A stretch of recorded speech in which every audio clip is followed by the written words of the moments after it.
What's up, Roxstars? It's Rox with the 46th installment of Black Girls on Television. You guys, I'm in slow motion today. It's Saturday, and my head is killing me. Y'all know I'm not used to doing videos on Saturday, so it's already tough getting to it, but I promised that we would do it. So that is what we are here indeed to do. One thing, though, that you guys might like, I am going to add the quad to Black Girls on Television because I did not realize that How to Get Away with Murder is ended next week. And I have a sinking feeling that you guys would not be watching this video if I just have Scandal on there, even though Scandal has been very good this season so far. So, yeah, I'm going to add the quad. How to Get Away with Murder ends next week. And then in a few weeks, we'll be adding Underground to this. Okay.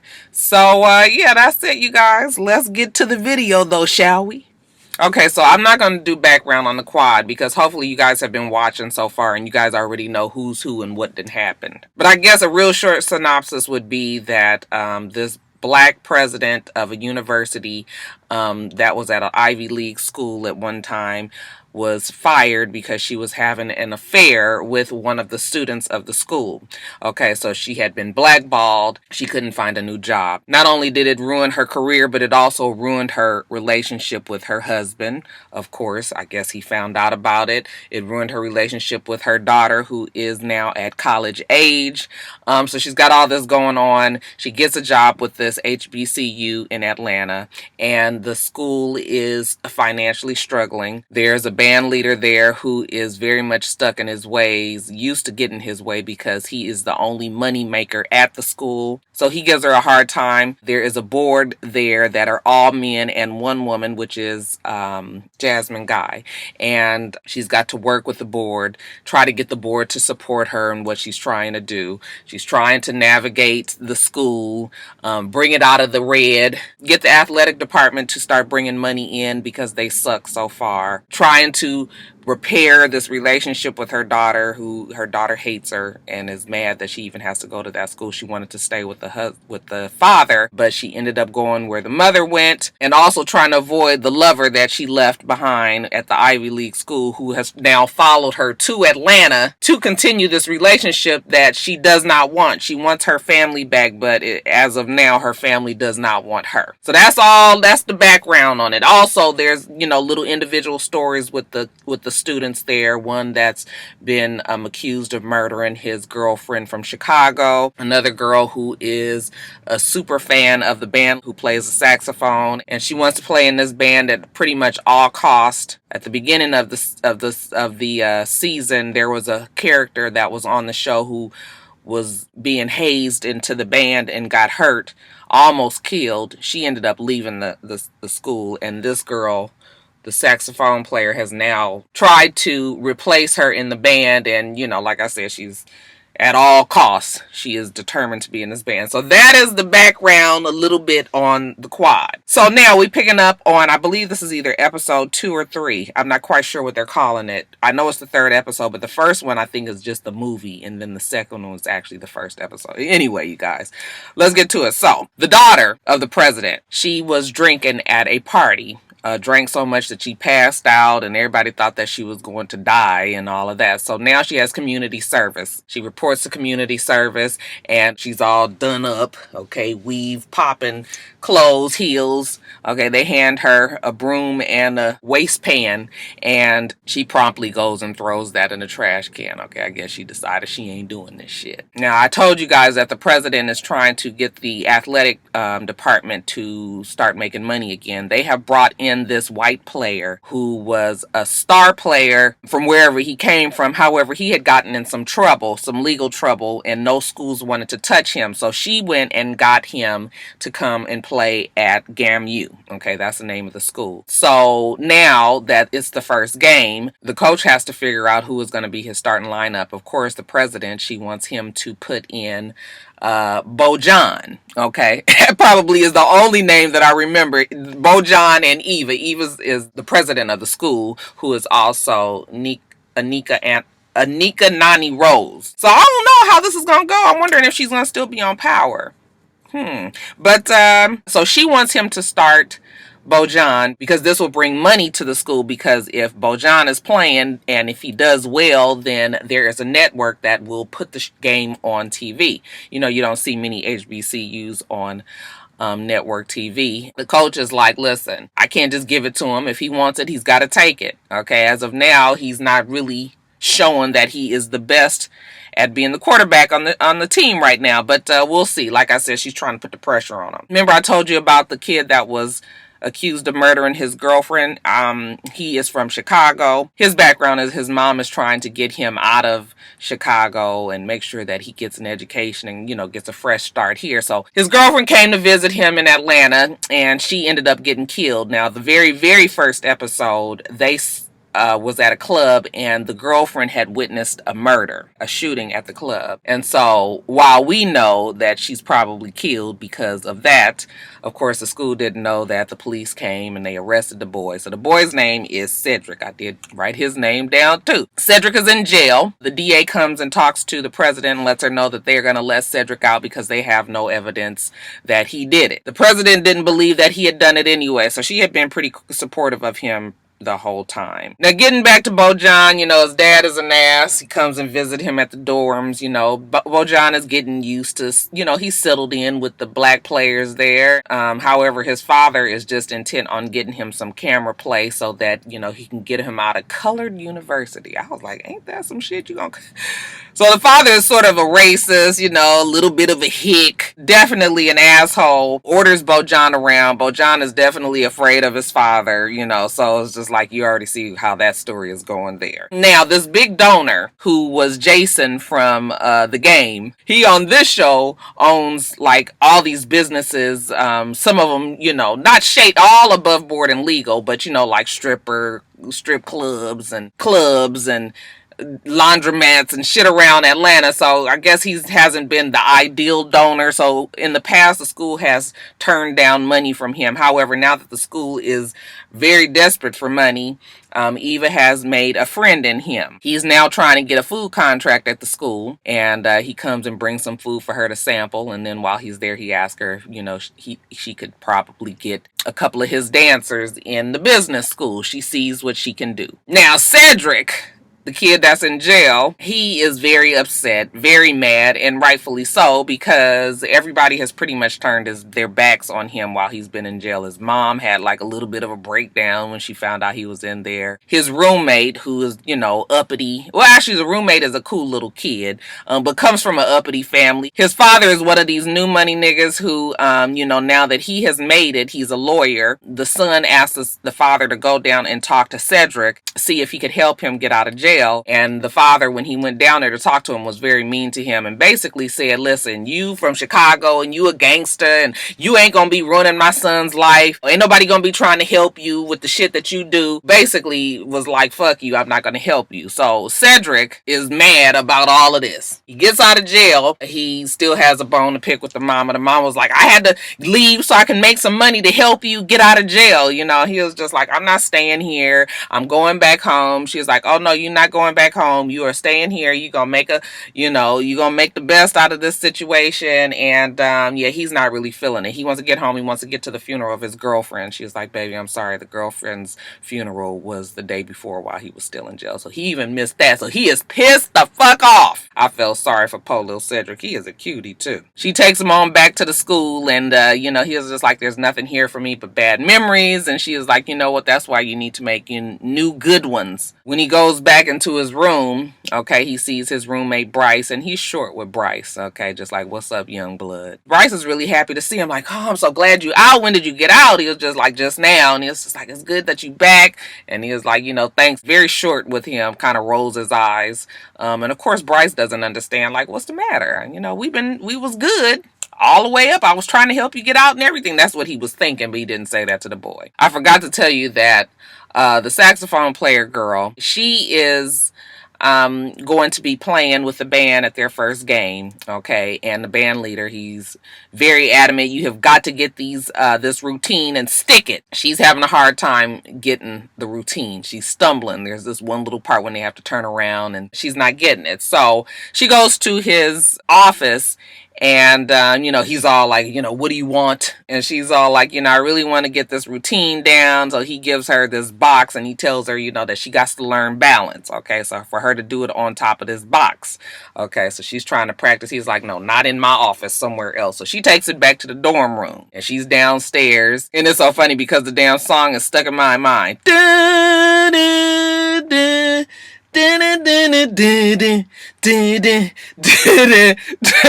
was just like, if I hear that fucking song one more time. So she's like practicing and everybody in the dorm is like annoyed with her and she cannot get the steps. Now the next day when she goes out there to prove to the band director that she's got the routine, okay, and they get to that one little part where she got to do the little spin and duck down and get back up, she's off again. So the band director is like, that's it, okay, you're not first chair no more. So he gives away her spot. So now she's not even going to be able to play at the first game. While he's fussing at her though, he looked like he got like some kind of tightening of the chest. He was like, ooh. The asshole senior band member had to take over for him. The one that had beat up the girl that I told you guys about that was being hazed in. Okay, so he is the asshole band senior band member. He takes over.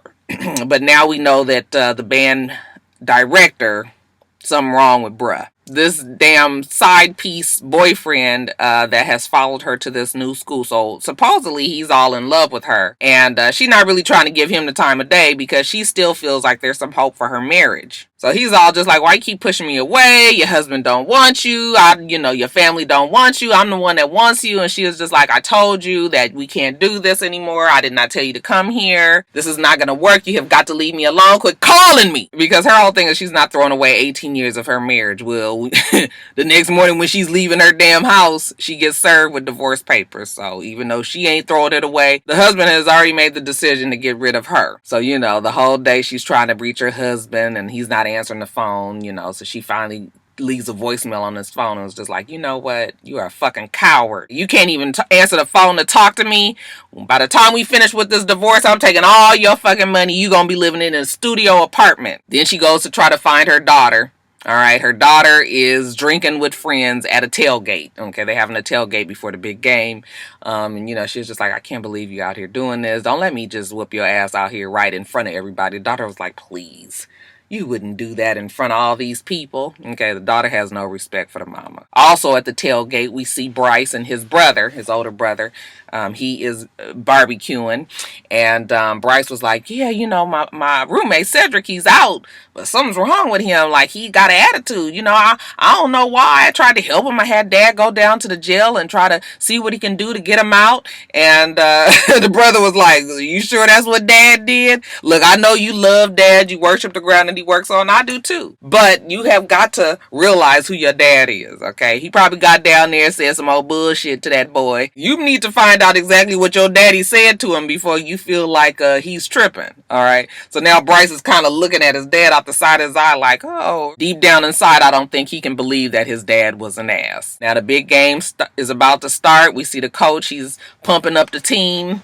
And we find out that Bojan is not going to be starting today. That's the white boy. Okay, the coach was like, I know you looking forward to it, but you know what? Just keep on. Stay ready. You never know what might happen. He's sort of disappointed, but hey, what can you do? So they get out there and they're losing the game by like 3 or 4 points. It's like 20 seconds left on the clock. And the coach decides to take the quarterback out that had been playing all this time and put Bojan in. Okay, so it's pressure on him. We need you to throw this ball so that we can make this damn touchdown. So he gets out there. Like I said, it's only a few seconds left on the clock. Right when he's about to throw the ball, he gets tackled. But the ball fumbles out of his hand. I think this is what happened.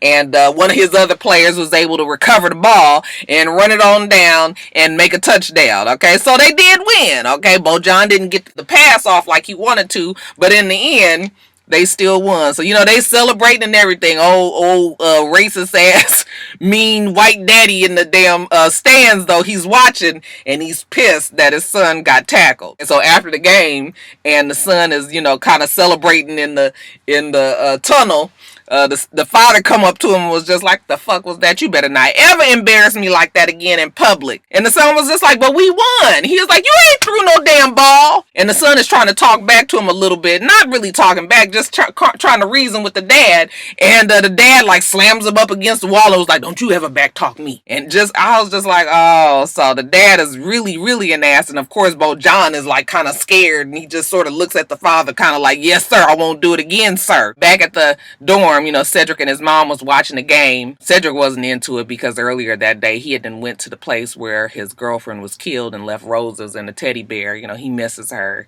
He wants to go back home. He's feeling like a fish out of water, okay, with all these, educated people. When he is from, the south side of Chicago, and that's where he wants to be right now. So he ain't really feeling it, but he's just there and he's pushing through for his mama. After the game, everybody is celebrating the coaches win. We have Jason from the game, the major donor. He is there. Looks like the band leader got a little bit of jealousy about all of this, okay? Maybe we can get this damn athletic department back on track. And it's even better that the coach is a cool dude and is supportive of the president, or at least respects her.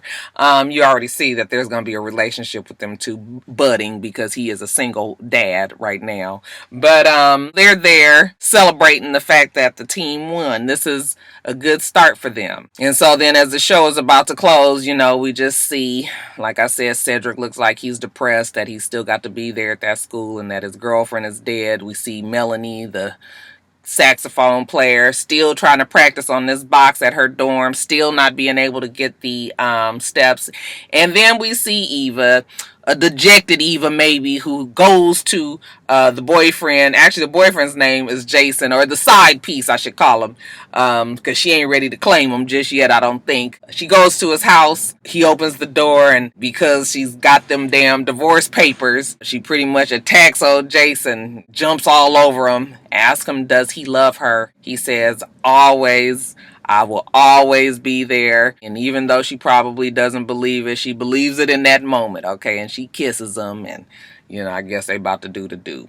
And that is where it ends, okay? So, that's it, you guys. We're going to pick up on the quad. The show is pretty good, though. Hopefully it don't get ridiculous. So far, I like it, though. What do you guys think? I don't care what anybody says. Scandal has been really, really good this season.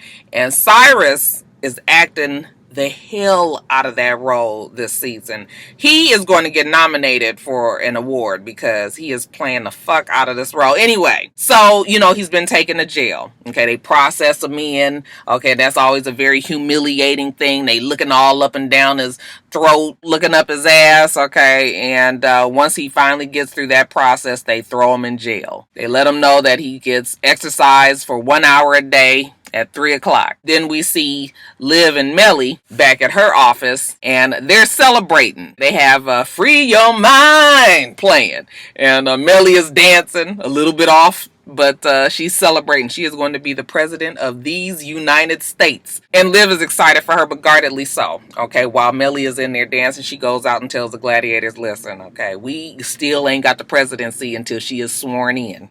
Quinn and her fiance feel like celebrating, though. So while they try to get Huck out to celebrate, Huck doesn't go. You know why? Because Huck is watching a video of one of the friends of Jenny. Okay, and he's got that little twinkle in his eye like he's got a crush on her. Now, back at the White House, the press secretary, black man, what's his name, y'all? Can't remember. He is fielding questions about whether or not this is going to be a death penalty case, and he lets the reporters and the journalists know that the decision hasn't been made yet. Okay, well, Abby, she decides to throw her weight around, and she busts into this office of a meeting where David Rosen and the FBI director, the FBI Rockstar girl, what is your name on this? What is her name on the show? I can't be calling her the FBI Rockstar, y'all. What is the name? Is it Angela? Is that sound right? Y'all, that probably ain't right. Girl, I need you in the comments. Tell me what your name is. But she's in a meeting with David, and she tells him that you cannot put Cyrus on the, this is not a death penalty case. The FBI director was just like, oh, yes, the hell it is. We are trying him and we are going to ask for the death penalty. Okay. And so she was just like, oh, no, you are not. I'm speaking for the president. And as of now, the president is not going to be going for the death penalty. You cannot put, how that fucking Abby was. I was just like, bitch, somebody needs to go up to her and just slap her one good time. Open hand palm. Right in the middle when she's in that fucking talking too much. Like, girl, shut up. Shit, she gets on my nerves. But she's adamant. It is not a death penalty case. Are we clear? David is like, if the president says so, I guess we're clear. Back at the jail, this 1 hour exercise, okay, is Cyrus walking around in maybe 8 foot by 8 foot, if even that much, caged in fence like thing in this one little small room. Okay, so it's not outside. He's not getting any fresh air. And basically, he's only enough room for him to walk around in a circle while he's trying to, reason with the guard, because he sees Tom being walked by the window of this room, and he wants to try to get to Tom, talk to Tom. The guard spits in his face. I was like, oh, so disrespectful. Okay, that is like so gross to me. Anyway, the guard was like, you can keep all this fucking talking if you want to. We can do this the easy way or the hard way. I can take you out to that room over there. You get your ass beat, or you can sit in here and walk in this fucking circle for an hour in this little caged in area. So which one it's gonna be? Cyrus is like, okay, I guess I got it. I'm gonna throw that ass in a circle.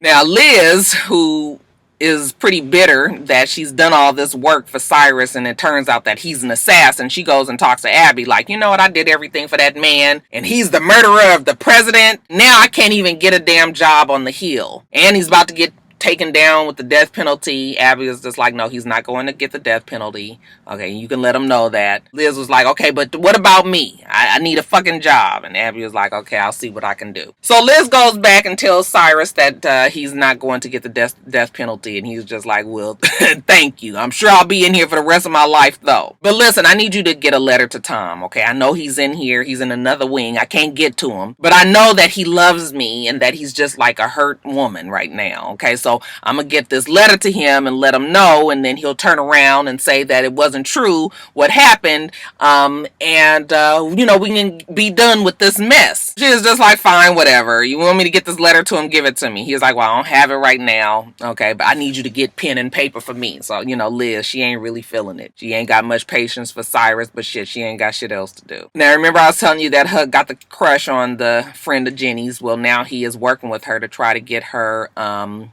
security up. So he goes to her place and they put the security system up, and then he's helping her learn how to fight for herself, fend for herself. Okay, so it's cute. It's looking like Huck is probably gonna finally get somebody for him again now that the wife and the son is completely gone. But Huck is not feeling too sure about something, so he goes back to the office and he was like, well, who killed Jenny? Liv says, well, Tom did it. And he says, no. Tom said that he killed Vargas, but he didn't never mention Jenny. He didn't never mention blowing up no cabin. Now everybody was just like, you're right. Seems like he would have added all that in if he did that, okay? So Liv was just like, oh God, we have got to be 100% sure. You guys find out for sure if Tom killed Vargas. Cannot take the presidency away from Melly, not for a second time. Back at the jail, Cyrus, he's looking across to a guard slipping one of the other cellmates a piece of gum. At least that's what he thought it was. And then he talks to his crazy cellmate over there. I didn't tell you guys about the crazy one over there. That's also in jail across the way from him. He actually ate all of his family, okay, wife, kids, okay, said that he spared the dog. So he gave Cyrus this whole speech. He is on murder's row, down where all the crazy killers are. When Cyrus sees this guard who's spit in his face, when he walks away, Cyrus asks the crazy family eater across the cell from him, how do I get contraband in here, basically? What is the money system to buy what you want? All I want is a piece of paper and a pen. The guy was just like, why don't you just kill yourself? Like I told you, you on murder's row. Go on and get you a belt and hang yourself in your room. The shit is looking real dim for old Cyrus, but he gets his 1 hour of exercise, so next day he's in the little pen and he's walking around in a circle. This time he tells the guard, listen, I know how to help you get power. I still do have power out there in them real streets. I know the people around here. I know how you can make things happen. You can get your freedom and still have power. You need to know how to wield your power. Okay, so he fills the man with all kind of malarkey. All I need is a fucking piece of paper and a pen. And if you do that for me,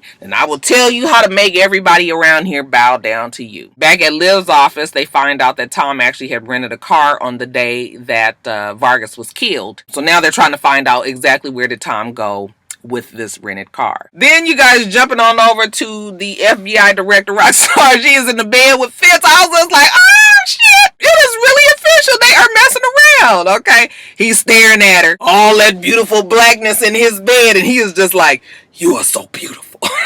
He just love him a black woman. I ain't mad, Fitz. You know, she goes and lays on him and he says that, you know, everything is good and he's happy. And they get to talking about Cyrus and she was like, I know Cyrus meant a lot to you, that he was family to you at one time, you know, so I understand why you wouldn't want to go for the death penalty. And he's looking at her like, what? Who told you that? She was just like, well, Abby did. Okay, and he just jumps out the bed like, I know this bitch ain't talking for me. So later on when he's at the office, okay, and they're all in the room together. It's the FBI director, Fitz, Abby, and I think David. Fitz confronts Abby and it was just like, who told you to tell them that I wasn't going for the death penalty?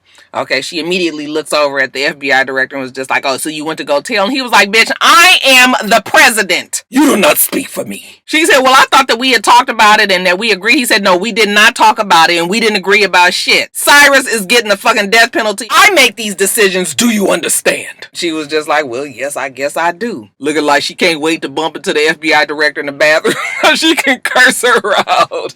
I said, bitch, you gonna catch these hands. So back at the jail, you know, Cyrus finally has his little talk with the guard. Okay, this is how you get your power. You need to find out what's more important in this place than even drugs. Once you realize what's the most important in here and then you take it, that's how you get your power. Guard appreciates that little tidbit of information and he goes on and gives Cyrus a pen and the paper. He writes his little love letter to Tom, and when Liz comes to visit him, she gives him the note. Make sure you get this to Tom. But damn it, somewhere along the lines, I think the communications got mixed up because Cyrus gets a visit from his husband. You know, he sees him. He's happy to see him. How's Quenisha? She good, but I'm leaving you. Cyrus was like, what?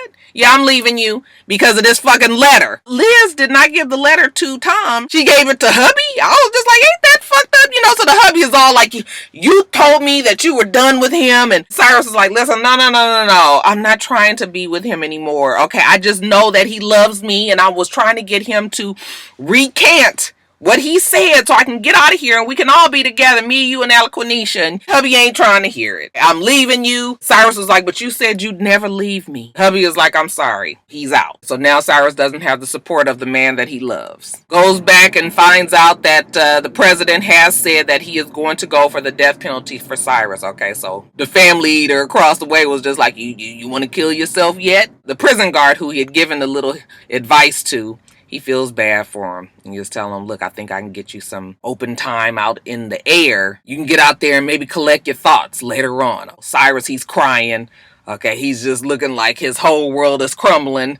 And he was just like, yes. Later on, when the guard comes to get him, it's nighttime now. He's going to sneak him out and let him go and get a little bit of fresh air. As soon as the guard lets him out into this little gated area and locks the door, all of a sudden you see a whole bunch of other guys coming from the other end. Okay, and one of them says some shit along the lines of, I voted for Vargas. You know that it's not gonna be good. So they beat the fuck out of Cyrus. And I was just like, oh my god! The man's 70-some years old. Why are you guys fucking him up like that? They gonna kill the poor man. I felt so bad. I felt so sorry for Cyrus. Then all of a sudden, Cyrus wakes up. He's in the hospital. His husband is sitting in front of him and was just like, hey, baby, everything's going to be okay. I'm not going to leave you. Liv is there with him and she was just like, I'm sorry for everything, Cyrus. You know what? Tom recanted and said the only reason why he said that he had did that was because he wanted to hurt you. But now we know that you're not the murderer. The Electoral College is meeting and they are going to put you in place as the president of the United States of America. And I'm sitting there looking at this like, what? Now, oh, okay. This shit happened entirely too fast. He must be dreaming. But I went on along with it, tried to see when the dream was going to eventually stop. Next, we see Cyrus being sworn in at the inauguration with hubby and Alaquanisha. Then we see him walking into the Oval Office, looking around like, wow, I can't believe I'm here. Millie comes in. We think Millie is acting as the vice president, but then we find out that Millie now is the president, and this is when the dream starts to crumble. And then all of a sudden his head starts bleeding. Then the dream is no longer, and we see Cyrus beat to a fucking bloody pulp. I mean, his face is all blah, blah, blah. He on the ground bleeding out, still in that little pen area where he got beat up. Now when he gets a chance, he tries to make a call to Liv, and he tells her, Liv, you know I didn't do this, okay? I am a monster, but I'm your monster. Like somebody said in my comments last week, you know, Cyrus, he never shies away from what he has done. If he's guilty about doing something, he admits it, at least to Liv. Okay, they have that kind of relationship. So he is just like, you know me, I did not do this. And Liv was just like, you know what, Cyrus, it doesn't even matter at this point. It's too far gone. I was like, it don't matter. You guys about to put the death penalty on a person that necessarily didn't do it. You talking about it don't matter, but she was just like, I ain't nothing I can do about it, Cy. I'm gonna always be your friend. I know I'm Alaquanisha's godmama and everything, so I'm gonna be there for her, but don't call me no more. I won't talk to you anymore. She hangs up the phone. I was just like, oh, Liv, how could you do this to your boy? So now Cyrus is totally broken. He was just like, you know what, tells the guard, give me a belt. Fucking fix to hang myself. And the guard was like, well, we won't do that right now. And he was just like, yeah, you go in and give me the belt and we'll blame it on whoever you hate around here. So some other guard named Keith. Okay, we're gonna blame it on Keith. Just give it to me. The guard was like, well, maybe I'll give it to you later. Give you a little bit of time to think about it. Jumping back over to Huck, we see him with the girl that he has a crush on, Jenny's friend, and he finally seals the deal with a kiss. While he's kissing the girl, he gets a call from Quinn, okay? And she was like, we got something on Tom Larson. So these two scenes are happening at the same time. Huck goes back to Olivia's office, and they are looking at a timeline they've put together that Tom was not in D.C. when Vargas was shot. At the same time, we see the guard in the jail giving Cyrus a belt. You still want the belt, right? Cyrus says yes. Cyrus hands him a bunch of letters, and they ask him to pass out the letters to, you know, all the people in the little area that he's being kept. Those are goodbye letters to those people. I guess when the guard goes over there to old family eater over there, he chokes him. Okay, you can hear him like, you know, Cyrus is just sitting in his jail cell just looking like, So the family eater gets the key from the guard that he's choking, and he unlocks his cell, and then he goes over there and he unlocks Cyrus' cell, okay, and they have the guard take them to Tom's cell. Back over to Liv's office, they realize that Tom was in Atlanta when he said that he shot Vargas. They have him on camera, so there's no way that he could have been the person to kill Vargas. Jumping back over to the jail, so is Cyrus, Tom, and family eater, and the guard. They are in Tom's cell now, and family eater is now about to choke out Tom. Tom is just like trying to tell Cyrus, like, you know, I'm sorry, I didn't do it. I'm just like, oh my god, family eater's gonna kill him, because he's just like so wrapped up in the kill now.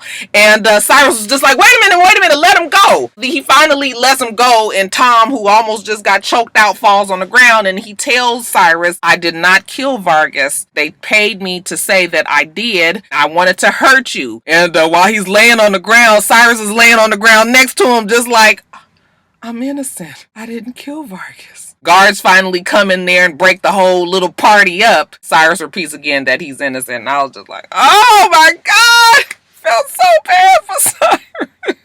But I am so glad that now Liv realizes that Cyrus did not kill Vargas, and that she is the fucking reason that his ass is in jail in the first place. I was like, that's what you get, your old mean ass. I hope her ass feels very guilty for what she's done to Cyrus. Even though Cyrus is terrible. He's done a whole lot in the past. Sometimes the shit that we do, okay, it catches up us at the most inopportune times. So I guess this could be just the chickens coming home to roost on old Cyrus, but I still hate to see Cyrus go down for something that he did not do. And then lastly, you guys, in How to Get Away with Murder, Annalise goes back to her old burnt out ass home. I felt so bad for Annalise. I was like, your beautiful place just gone, okay? She got her old makeshift wig on. I said, times is rough when all your shit get burnt up, I guess. While she's there, she meets with real nice Nate. He comes and tells her that looks like the prosecution is trying to frame him, that his signature was on the paperwork to transfer Wes, and he's not sure what else that she might try to do. He was at the house the night that Wes got killed. So then we flash back. We see Wes talking to Real Nice Nate, and Real Nice Nate is just trying to tell him, like, okay, so you was at the police office and they were trying to get you to do this plea deal. You probably should take it. Wes was just like, no, I'm not going to do that to Annalise. And he was just like, why not? I mean, she's done a whole lot to you. And he was like, she's protected me. I'll never leave her. She's protected me even when I have been at my worst. While Real Nice Nate is there, he gets a call from the police department. They was like, do you know where Wes is? And he was like, I sure don't. And they were like, well, you was watching him in his room here at the damn department, and all of a sudden he just disappears. A Real Nice Nate was like, I'm sorry, I can't help you. So back to the present, Annalise tells him, thank you for that. And he was just like, don't thank me. Okay, shit is fucked up right now.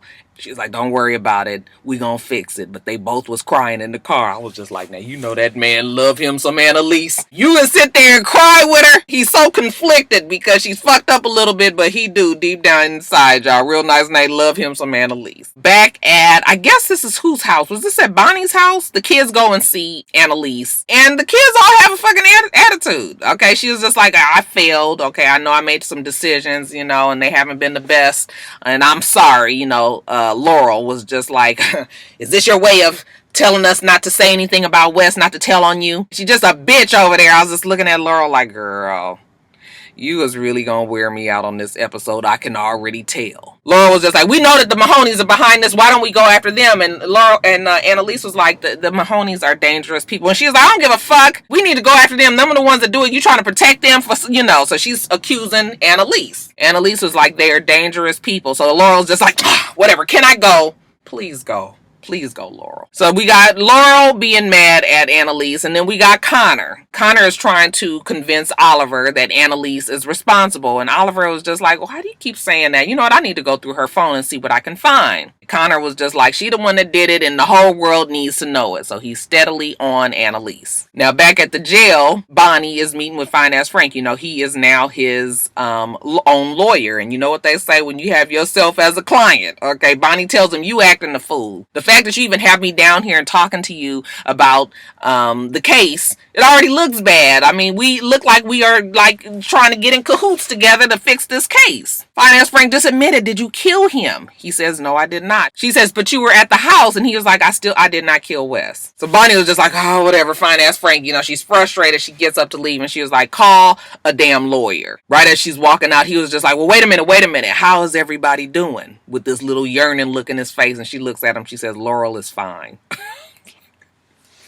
She was like, nigga, I know that's all you care about. Shit, don't be sitting up here trying to talk about everybody. Now, Annalise back in the house is going over everything in her mind, flashback and thinking about all the shit that's happened. And she was like, the fuck what? I'm fixing to write the Attorney General. And she tells the Attorney General that I want you to investigate the DA, the prosecution team down here where I am, because they are trying to frame me. They are harassing me. Okay, they are doing all these things to me and I'm tired of it and you need to investigate it. Prosecutorial misconduct. After she write the letter all up, she takes it down to the Attorney General and she was just like, yeah, I'm gonna need you guys to get on this, and if not, I'm gonna leak it to the press. The Attorney General was like, honey, we don't take for threats too kindly here. And Annalise was like, look, they lost a fucking body. Find that damn body. It's gonna be more threats. Of course, the Attorney General was looking at Annalise and her old fucked up ass wig like, bitch, you got your fucking nerves.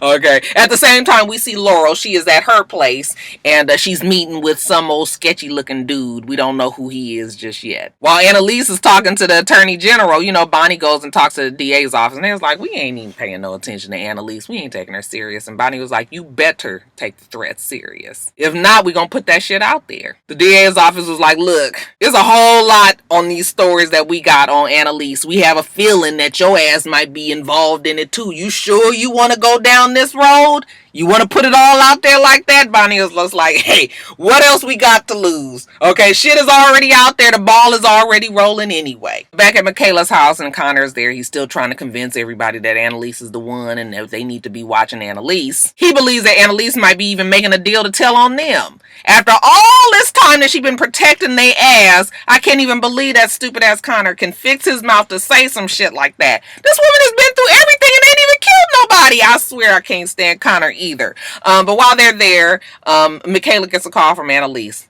All right, she's out in the car. She wants to talk to Michaela. Annalise is still very dejected and kind of like, I'm sorry about everything. And Michaela was just like, don't ask me to make Laurel be nice to you, okay, because she's pissed off at you. Annalise was like, that's not what I'm here for. And she was just like, okay, well, you know what? I've been holding this shit all together for you. And Annalise was like, Bonnie has already told me that you've been keeping it together. And she was just like, yeah, while you running around being in jail, having a good time, I'm trying to hold this whole thing together. I've been cleaning up your mess. I was like, ooh, these kids are something else. It's so funny because they don't want nobody else to talk bad about Annalise, but then they talk terrible to Annalise. Now, Real Nice Nate finds out that the Attorney General is investigating this case. He's pissed off. He calls Annalise and was like, don't be helping me no more with this shit. You know that they're investigating me? And she was just like, they were going to investigate you anyway. Okay, your name is on the paperwork. He was just like I said, don't help me no more, okay, because you just make shit worse. And he hang up the phone on her. So now Annalise goes to see Oliver, okay? When you open that door and you see her, that old crooked ass wig, he looking at her like, oh shit, you trying to come kill me, are you? Come on in. Like, you straight? We good? She was just like, you fine. He was like, okay, good, because nothing's changed for me. I still got utmost of respect for you. And she was just like, I need you to do a favor for me. Next thing we see the DA back at their office looking at this story on the internet that Wes's body was lost. So you know they are pissed. Now remember I told you that Laura was meeting with this sketchy looking dude? Well, the kids go over to her house. When she starts looking like she don't want to open the door, Michaela barges in and she was just like, who is that? And she said it's a private investigator. And I was like, are you fucking crazy? Why are you hiring a private investigator? And she was just like, she was trying to find out some shit on the Mahoneys, and turns out that the investigator found out that the Mahoneys had a DNA test done 5 days before Wes was killed. We're assuming to see if Mahoney was the father of Wes. Now the president of the university, she calls Annalise. She's very sweet, very kind. She's asking her if she needs anything, and Annalise was just like, look, are you calling to fire me? What do you want? Okay, and she was just like, no, I'm just checking up on you. Do you need a place to stay? Do you need some clothes? You need me to take you to the AA meeting? I'm here for all of that. Annalise thanks her for her help, and they hang up. Now the kids, now that they got this information about the Mahoneys, they take it back to Annalise. And Annalise was like, I told you to leave the Mahoneys alone. They are dangerous. Laurel's like, I gotta find out who killed Wes. Annalise was like, these people are dangerous. They will kill you. They killed my 8-month-old baby. If they could do that, they could do anything to any of us. Of course, the kids are all taken aback because they obviously didn't know much about her life before they came into contact with her. Okay, so they're shocked. She's trying to explain to them that we got to do whatever we can do to stay safe. Leave the Mahoneys alone. Laurel looks at her with all this detest, and she was just like, Wes deserves so much better than you. I said, bitch, if I would have been there, I would have did the windmill on Laurel's ass. Are you serious? You were sitting there talking to this woman who just told you all the shit that the Mahoneys did. I said, oh no. At that point, I was through with Laurel. I don't care what else happens on the show. I don't like Laurel no more. So I guess Laurel leaves. Annalise's nerves is bad while she's in the bathroom washing her hands. Okay, she looks in the cabinet and sees Bonnie has a prescription of Vicodin. She almost takes it, but she doesn't. All right, when she comes out, Asher was just like, listen, I'm sorry, about what's happened to you. Okay, I haven't forgotten about the things that you've done for me. I'm still here for you. Okay, she was just like, okay, I appreciate it, Asher. But you don't have to worry about me. I'm going to be fine. Michaela even tells him the same thing. You ain't got to worry about Annalise. You need to worry about the DA. And Asher was just like, she's still a human being. She still deserves love. She needs help right now. And besides, have you even noticed that Connor is the main one who keeps pushing us to blame Annalise? And Michaela was just like, don't even start. Drop it. Connor goes back and tells Oliver that Annalise is probably lying about this baby. And Oliver was just like, yeah, why would she lie about that? The woman is broken. She's all beat down. And Connor was just like, how you know she was broken and beat down? You saw her? Was she here? Yeah, she was here, and she asked me to leak the article, and I did. And now I'm going through her phone, and you did not tell me that she called you. Connor's looking shocked, like, what? And he was like, yeah, I see your name on the log as well. You didn't tell me that you called you. And Connor was just like, oh, yeah, well, I checked the voicemail the next day. But, of course, when he said that, Connor sounded guilty, and I'm sure if we saw it, Oliver saw it, too. Now, Bonnie goes to talk to Laurel. She tells her that Finance Frank asked about her. She told him that she was fine. Laurel, I guess she's feeling a little guilty about what Annalise said. She asked her, did you know her when she was pregnant, when she had the baby? Bonnie said, I did. And she said, well, what was she like then? Was she happy? Bonnie says, well, she was happier then than she is today, yes. Bonnie was like, but listen, I know you got this baby. The baby daddy dead. I can make an appointment and we can get it taken care of. And nobody would even have to know about it. Laurel looks at her and is just like, you are bad as Annalise. Okay, and I was just like, yeah, Miss Winterbottom, maybe you should not have suggested an abortion in the midst of all of this. I'm sure the girl knows how to get an abortion if she needs to. I was like, yeah, cold ass. That was wrong. That was wrong. Back at Bonnie's house, Annalise is there and the phone rings and it's fine ass Frank. Once Annalise accepts the collect call, he thinks that he's talking to Bonnie.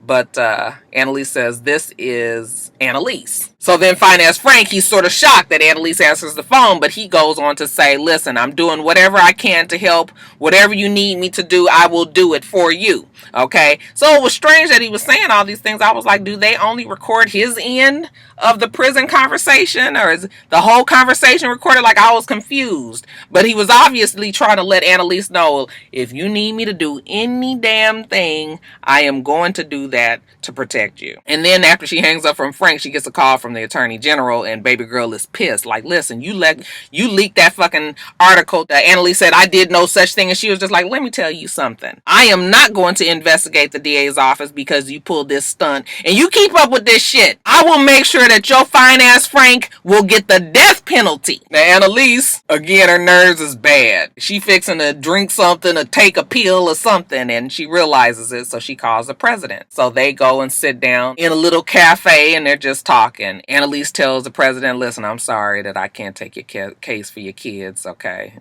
Good luck to you, since I was the only one that was going to win it for you. You know, they get a little giggle off of that. Then the president asks her, you know, how's her case? And then her hand kind of flutters up to her face, and you can tell that she's uncomfortable with what she's about to say. Annalise catches it, though. And she's looking at her, and Annalise starts to flash back about all of the times that the president has reached out to try to help her, ask her if she needed anything, and trying to find out about the case. It's clear that the president is nervous while she's talking to Annalise about it, and Annalise interrupts her, and she was just like, oh, so did they ask you to ask me? Did they promise you your kids back if you've got information on me? That's when the president looks kind of disappointed with herself, but she was just like, listen, those are my kids.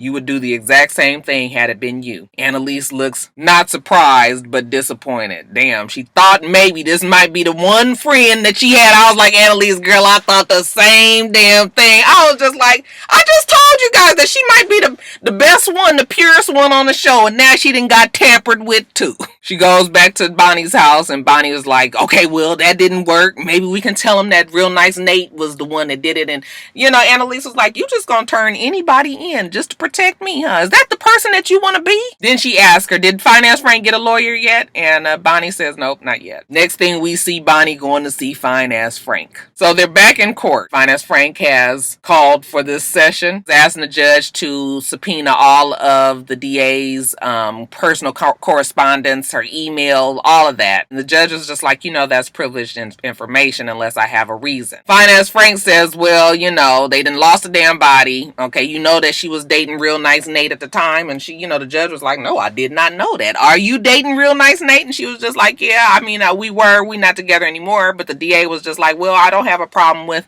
you know, relationships in my office. Finance Frank says, well, look, they had all this going on. Like, I can't get a fair trial if they over there hiding bodies and fucking and doing all of this together. And the judge was like, well, you know what, you right.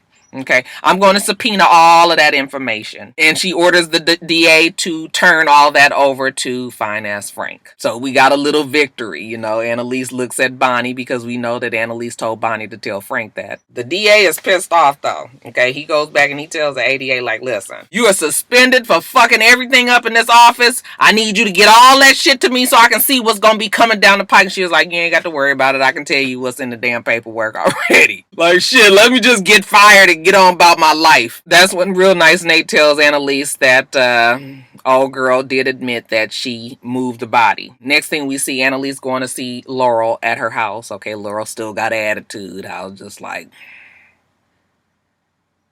Laurel says, oh, so you don't know what to say? You just gonna stand there and not say anything? How about saying sorry? Annalise was just like, Laurel, West was cremated. Okay, she's She can't believe it. I was just like, even though it's terrible that Wes was cremated, I was glad that Annalise was able to throw that shit in Laurel's face. She says, so is the ADA working with the Mahonies? And Annalise says, possibly. I don't know. Laurel says, they are working together. It's true. You just don't want to see it. And you sitting here, you standing in front of me, you all pitiful. Okay, why don't you just act like yourself? At least be yourself. Be the person that you promised that you were.